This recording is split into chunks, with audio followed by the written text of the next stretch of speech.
Hi friends, నా పేరు Surendra. Welcome back to my channel. ఈరోజు ఏం జరగబోతుందంటే, ఓకే, నిన్న పెట్టిన ప్రోమో వాటర్ టాస్క్ ఏదైతే ఉందో దాంట్లో ఇమ్మాన్యుల్, తనూజ, సంజన ఆడతారు కదా. సంజన అవుట్ అయ్యిద్ది, ఇమ్మాన్యుల్, తనూజ గెలుస్తారు. అంటే ఈక్వల్గా ఆడతారంట. సో సంజనాని పక్కన పెట్టాక ఇమ్మాన్యుల్, తనూజ ఈక్వల్ గెలిచారు కాబట్టి మళ్ళీ ఇమ్మాన్యుల్, తనూజకి ఇంకో టాస్క్ పెడతారంట. ఇదేంది? బెలూన్స్ టాస్క్ అంట. సో చిత్రం ఏంటంటే, ఆ బెలూన్స్ టాస్క్లో కూడా ఇద్దరు ఈక్వల్గా వస్తారంట. అందుకని మళ్ళా అక్కడ టై అయితే ఆ తర్వాత కొంచెం వెయిట్ లిఫ్టింగ్ టాస్క్ అంట. వెయిట్ లిఫ్టింగ్ టాస్క్ అంటే జనరల్గా ఇమ్మాన్యుల్ గెలవాలి. కొంచెం అదేదో డిఫరెంట్గా వెయిట్ లిఫ్టింగ్ టాస్క్ అంట. సో ఫైనల్గా తనూజ గెలిచిందంట. తనూజ విన్ అయిందంట. తనూజ విన్ అయ్యాక బిగ్ బాస్ ఏం చేస్తా అంటే,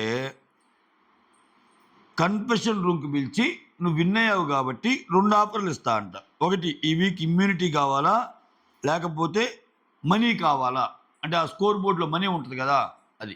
తనూజ ఏం చెప్తుందంటే, నాకు మనీ వద్దు, ఇమ్యూనిటీ వద్దు, ఆడియన్స్ ఓట్తో నేను ముందుకెళ్దాం అనుకుంటున్నాను అన్నట్టు చెప్తుందంట. అంతా బాగానే ఉంది కథ, ఓకే.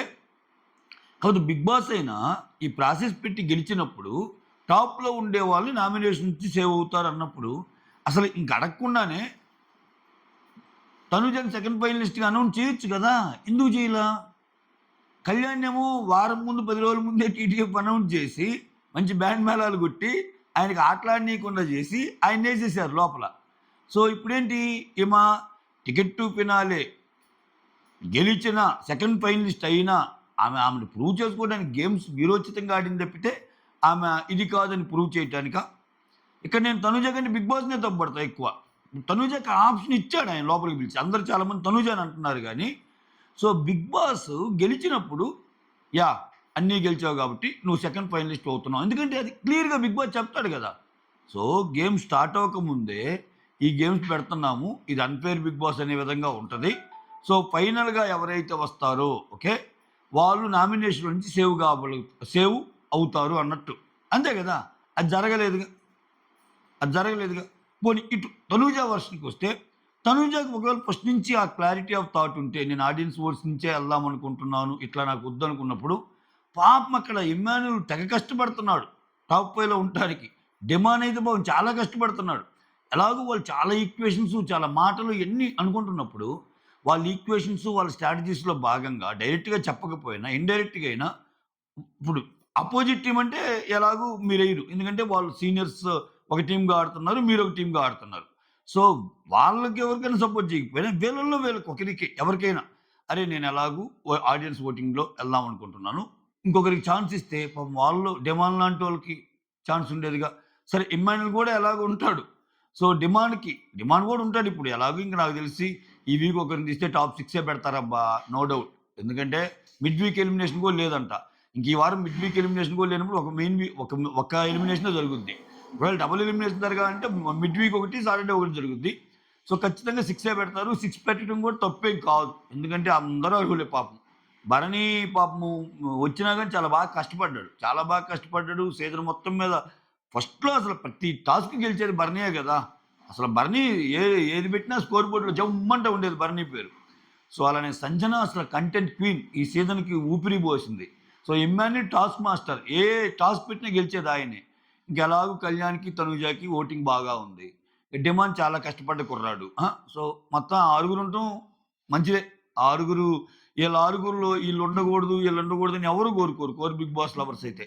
ఇంకా ఆ మాటకొస్తే వీళ్ళైతే మెయిన్‌గా ఉండాలనుకుంటారు. డిమాండ్ గాని, సంజన గాని, భరణి గాని, వీళ్ళైతే ఆహ్, ఇమ్మాన్యుల్ గాని, ఇంకా ఇంకా కొంచెం అదృష్టంగా భావించేదేంటంటే, అబ్బా! ఈ సీజన్‌లో అదృష్టవంతులంటే టాప్ 2 అన్నట్టు అనుకుంటారు ఇంకా ఎక్కువ. ఓకే.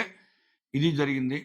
సో, ఈ అప్డేటు 'అఖండ 2' మూవీకెళ్తున్నా. ఆ యెళ్ళే ముందు ఇవ్వాలని నేను మధ్యాహ్నం దాకా రాను. అందుకని ఈ అప్డేట్ మీకోసం. So, that's all. Thank you so much for watching my videos. As usual like అడగటం మర్చిపోయానని చెప్పి మాత్రం లైక్ కొట్టడం మర్చిపోవద్దండి. చాలామంది అడగకపోయినా ముందే లైక్ కొట్టి స్టార్ట్ చేస్తున్నారు కొంతమంది, నాకు తెలుసు. మీరు చెప్తున్నారు గూడా. బట్ ఎనీహౌ ఇది జరిగింది. Okay. So, no second finalist, no immunity and no mid week elimination. As యూజువల్‌గా షో ఎళ్ళిపోతుంది. సాటర్‌డే ఒక ఎలిమినేషన్ ఉంటది. Elimination Saturday, Sunday as usual process. ఖచ్చితంగా అది సుమనే గావచ్చు ఇంకా. సుమన్ ఎలిమినేషన్ అయ్యాక మిగిలిన 6గురిని పెడతారు. కథ అలా ముందుకు నడిపిస్తాడు. అది ఈ సీజన్ యొక్క ప్రత్యేకత. ఇంకా అది పక్కన పెడితే ఇంకా అప్‌డేట్స్ ఏమన్నంటే నాకు ఖచ్చితంగా తిను, తిను డెసిషన్‌కి షాక్ అయ్యి ఉండొచ్చు మిగిలినోళ్ళు గూడా.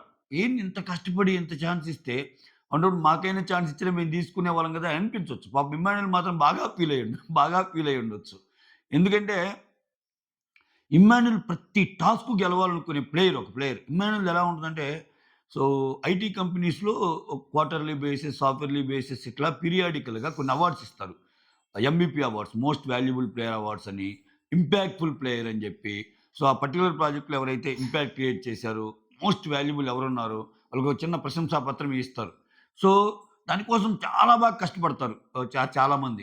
కొంతమంది ఎందుకింత కొట్టించుకోవటం మనం ఎలాగో వచ్చేదొస్తదిలే. ఆ ఒక్క ప్రశంస కోసం ఎన్నెందుకు అనుకునేవాళ్ళు కొంతమందుంటారు. సో, ఇమ్మాన్యుల్ ఏందంటే ఎంవీపీ ప్లేయర్ లాగా అన్నమాట. అంటే ప్రతి గేమ్ ఆడాలి. ఈ కాంపిటీషన్‌లో గెలవాలి. ఈ స్పిరిట్ నాకు రావాలి అన్నట్టు ఆడతాడు ఆయన game. So, so Bigg Boss గేమ్‌లో కొన్ని కొన్ని గెలిచినా కొన్ని కొన్ని ఏ టైంలో వాడాలి, ఎవరికి ఇచ్చేయాలి, ఎప్పుడు తెచ్చుకోవడమే కాదు ఇవ్వటం కూడా ప్లస్ అయ్యిద్ది అనేది పాపం అట్లుండదు ఆయనకి.